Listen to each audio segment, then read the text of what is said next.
going on, driver? On this episode, I'm about to teach you how to lease owner operators to your authority.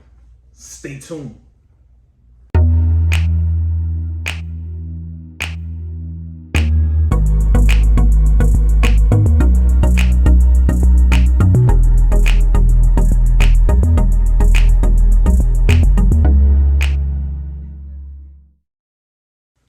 What's up? What's happening? So, you know us, we go straight to the point. We give it to you blood raw and try to stick as much education and as much information as we can in one video. So today, as you see in the intro, we're going to be focusing on how to add an owner operator to your authority, the steps that's needed to be done. So it's only 6 steps. Real simple, real easy. The first step that you need to focus on is to qualify the driver. Qualify the driver. That means you're going to pull the MVR. You're going to pull the DAC report. The MVR is the motor vehicle report. You're going to pull the DAC report.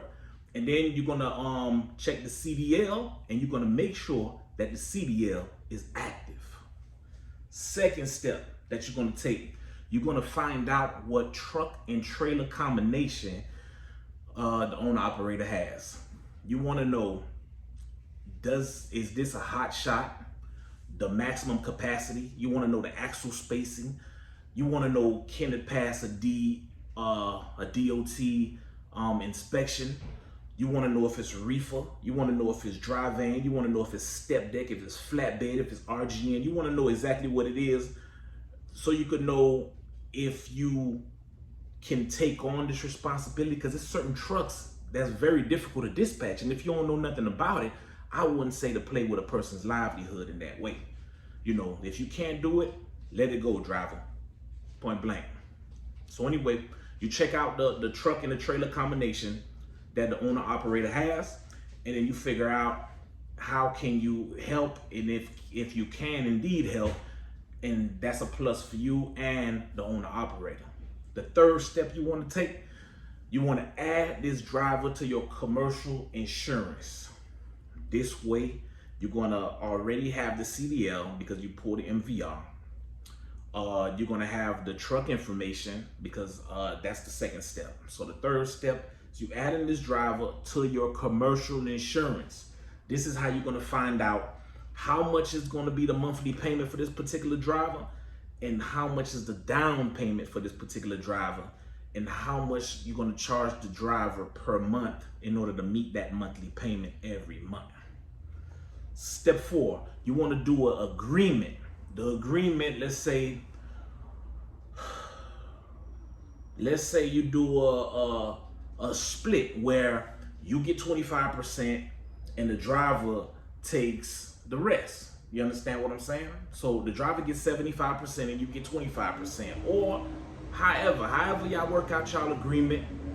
You want to make sure that you put your rules, your regulations on that agreement.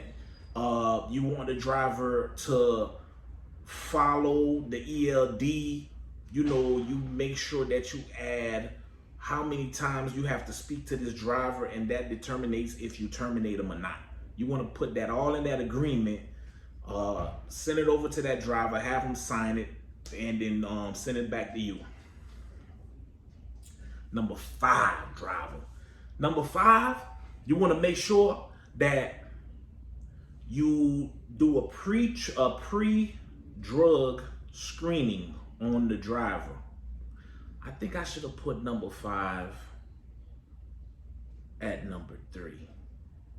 But anyway, you do a pre-drug screening because you have to find out, you have to do a pre-employment drug screening because you want to know if this driver is using drugs or if this driver is under the influence.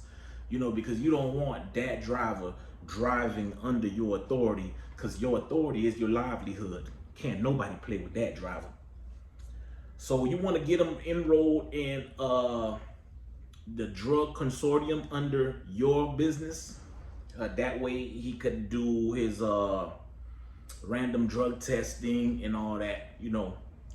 Number 6, Now what you want to do, you want to get this driver in this truck over to your establishment, and you want to know if you got a flatbed, does this driver know how to tarp? You want to see it. You want to see load securement. If he got a reefer, if he got a dry van, you want to make sure that he knows how to handle it. Even if he got a spread axle driver, you want to know that he knows how to put that axle up, that axle down. If he knows how to spread them, you want to make sure, because if it's certain little things that this driver doesn't know, then you could either teach him what's going on, show him the ropes a little bit, and then send him on his way. But you know, sometimes it's just some drivers like really had their CDL for a long time and never really used it, and now they just grab the truck and now they want to come run under your authority, but they really never really got the, you know, the knowledge and the know-how, you know, and actually got on that road and did trial and error to find out new things about trucks. And you know, so you want to make sure that you're bringing on a driver that's going to be able, you're bringing on an owner operator that's going to be able to maximize your company. Somebody who's going to be an asset to your company versus a liability. Because we don't want no liabilities at our company, driver. All we want is assets. We want the business to grow. We want it to flourish. We want it to get big. We want it to get stronger. As you know, freight market is still looking crappy, but I'm still in it. Hope you are too. But until next time, I want you to do 3 things for me, driver. Keep that left door shut, keep them wheels spinning, and let's keep America moving, driver. Gee.